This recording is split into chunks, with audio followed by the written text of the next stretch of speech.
전투기 내장형 통합전자전 체계의 시제품을 지난해 성공적으로 제작해 납품했다고 22일 밝혔습니다. 통합전자전 체계는 KF-X 개발 일정에 맞춰 성능 검증을 위한 시험평가 및 규격화 등을 거친 후 양산될 예정입니다.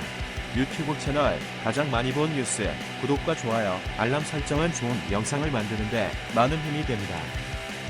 앞서 엘라이즌 X1은 2016년 통합전자전 체계 개발 계약을 체결했습니다. 통합전자전 체계는 적을 교란시키거나 기만하며 전투기의 생존성을 극대화하는 방패 같은 장비이며 레이더와 미사일 탐색기의 신호를 탐지, 분석하고 방해, 교란 전자파를 송신하는 장비로 체크, 플레어 등의 전자전탄을 살포해 적이 유도 미사일 등을 교야시킬 수도 있습니다.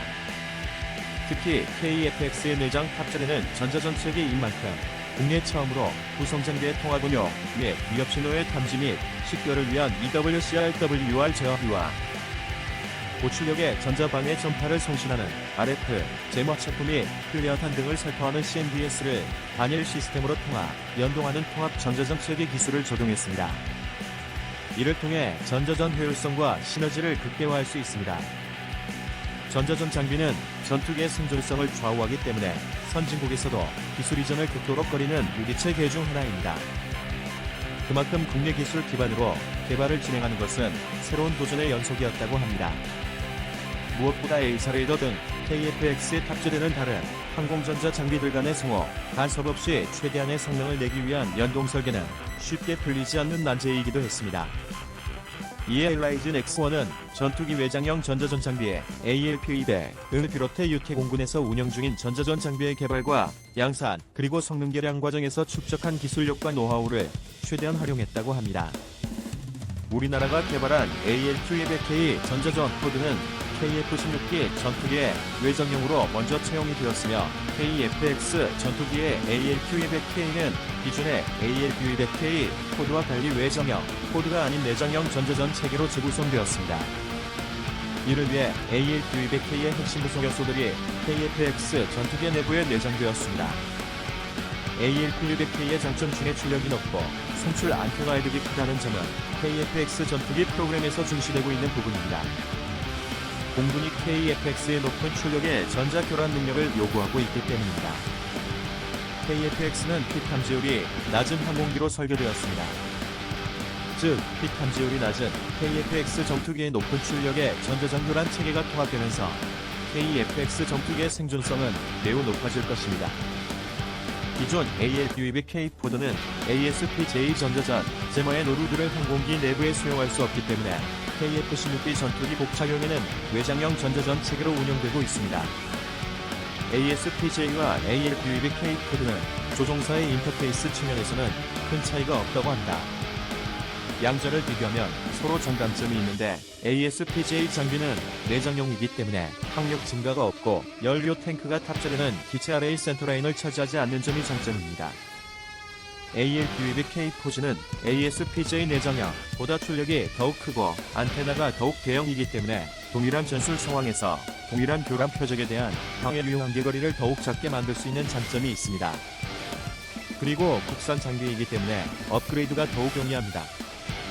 우리나라의 전자전 장비 기술은 미군의 구형 제밍 코드의 ALQ-88을 성능 개량한 ALQ-88K를 개발하면서 전자전 기술을 배양하기 시작했습니다. 이후 해군용 전자전 장비 소나타 Y를 기본으로 개발한 항공기용 AL200K 전자전 제밍 코드를 양산해 배치하고 있습니다. 그리고 이번에 AL200K를 KF-X의 내장형으로 장착하여 전자전 체계의 기술적 성숙도를 높였습니다. 여기에 우리나라가 세계에서 6번째로 개발한 전자전 장비인 지향성 적외선 방해 장비도 있습니다. 무기체계는 창과 방패의 관계로 발전해가기 때문에 신형 대북 미사일에 대응하는 방패도 등장하고 있습니다. 대표적인 새로운 방패가 지향성 적외선 방해 장비이며 지향성 적외선 방해 장비는 적이 쏜 적외선 유도 미사일들을 교란하는 역할을 합니다. 이 장비는 미국 등 선진국이 기술 이전이나 수출을 꺼리는 첨단 장비로 열영상 카메라와 적외선 영상 추적 장치로 이루어져 있으며 적 대공 미사일 감지기를 교란하거나 파괴하는 레이저 광선을 쏘는 장비로 구성되어 있습니다. 군 당국은 2015년에 공군 1호기인 대통령 전용기의 임차 계약을 갱신하면서 2016년에 대통령 전용기에 미사일 방어 장비를 장착했는데 그 핵심 장비가 바로 지향성 적외선 방해 장비입니다.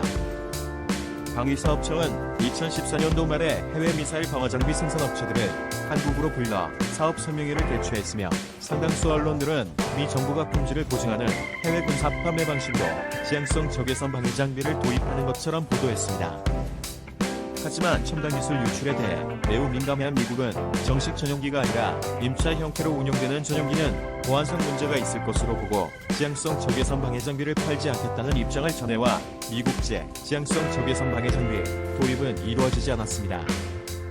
이처럼 해외에서도 기술 이전이 금지된 지향성 적외선 방해 장비를 2018년도에 개발하여 작년부터 본격적인 사업에 착수하기 시작했습니다. 지향성 적외선 방해 장비는 항공기가 낮게 날거나 이착륙할 때 대공무기 공격에 취약한 점을 보완하기 위해 개발되었습니다. 특히 항공기가 방출하는 적외선을 탐지하여 추적하면서도 사수가 자리를 들 수 있는 휴대용 대공 미사일은 중요한 유력이었습니다. 휴대용 미사일에 대한 항공기의 위협이 계속되자 미국은 방어책을 연구하기 시작했습니다. 미국이 항공기의 엔진 등에서 발생하는 적외선을 추적하는 대공 미사일을 막으려는 노력은 1970년대 처음 등장했습니다. 처음 등장한 것은 항공기에서 발생하는 적외선 신호보다 강력한 신호를 만들어 미사일의 탐색기를 교란하는 섬광탄입니다. 섬광탄은 용기 안에 담긴 마그네슘 등이 혼합된 화학물질을 연소시켜 적외선 탐색기의 탐지 대역에 해당하는 적외선을 방출합니다.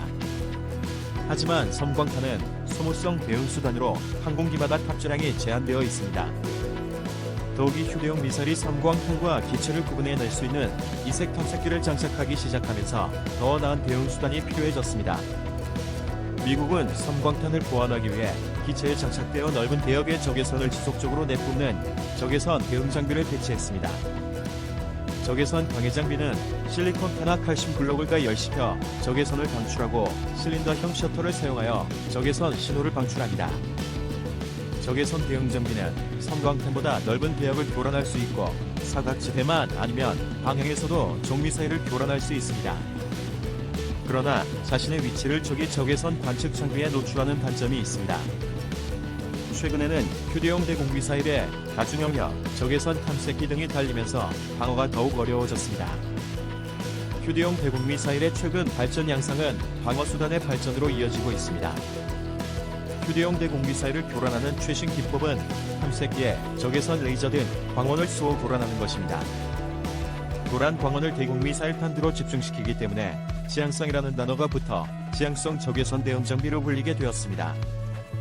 지향성 적외선 방해 장비는 다양한 장비가 결합된 종합체입니다. 김한용 관할, 가축 정밀 안정화부, 유도탄 추적부, 통합 체업으로 구성되어 있습니다. 지향성 적외선 대응 장비가 작동하기 위해서는 표적 탐지가 이루어져야 합니다. 표적 탐지에 많이 쓰이는 것은 레이더지만 일반적으로 지상에서 발사되는 대공 미사일은 레이더의 감시가 없는 비행기의 뒤와 옆 그리고 밑을 노립니다. 대공 미사일 발사를 탐지하는 수단은 기체 여러 곳에 장착된 미사일 경보 장치가 담당합니다.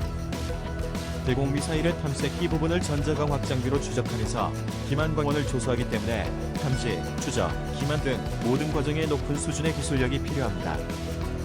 세계 최초의 지향성 대응 장비는 미국에서 개발되었습니다.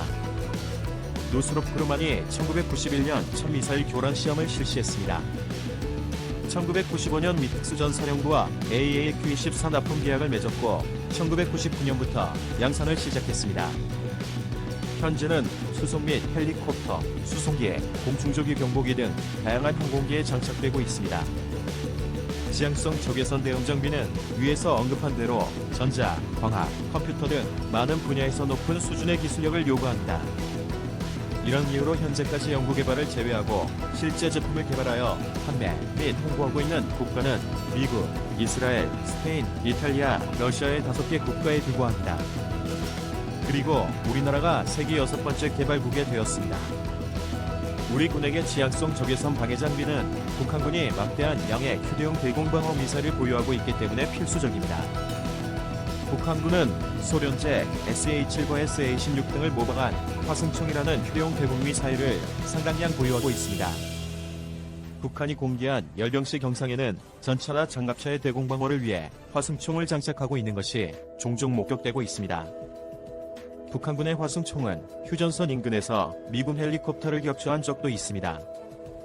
1994년 12월 17일 조종사의 실수로 휴전선을 넘어간 미 육군의 OH-58 헬리콥터가 화승총에 의해 격추되었습니다. 때문에 우리 군은 특수전용 헬리콥터를 도입할 계획입니다. 특수전용 헬리콥터의 생존성 향상을 위해 이번에 개발된 지향성 방해 장비 장착은 필수적입니다. 이 밖에도 대통령 전용 헬리콥터 등 장비에 대한 수요는 많기 때문에 수입 개최 효과가 클 것으로 보입니다. 미국이나 이스라엘은 테러에 노출된 민간 항공기용 제품도 내놓고 있습니다. 이번에 개발된 지향성 적외선 방해 장비도 군에서 필요로 하는 작전 운용 성능과 운용 적합성 검증을 받기 위한 과정으로 최종 시험 평가 통과 시 국내 시장은 물론 해외 시장까지 지향성 적외선 방해 장비를 공급할 수 있는 성능 입증 근거가 될 것으로 기대하고 있습니다. 지향성 적외선 방해 장비 다양한 군용 항공기에 탑재되어 전력화된다면 헬기부터 대형 항공기까지 항공기의 생존성 보장에 큰 기여를 할 것입니다. 이번 국내 운영시험 평가 성능 입증을 토대로 수출 경쟁력을 확보해 글로벌 방산 시장까지 진출할 수 있을지 기대되고 있습니다. 시청해주셔서 감사합니다. 이 동영상은 유튜브 채널 가장 많이 본 뉴스에서 제작하여 게시한다. 구독과 좋아요, 알람 설정은 좋은 영상을 만드는데 많은 힘이 됩니다.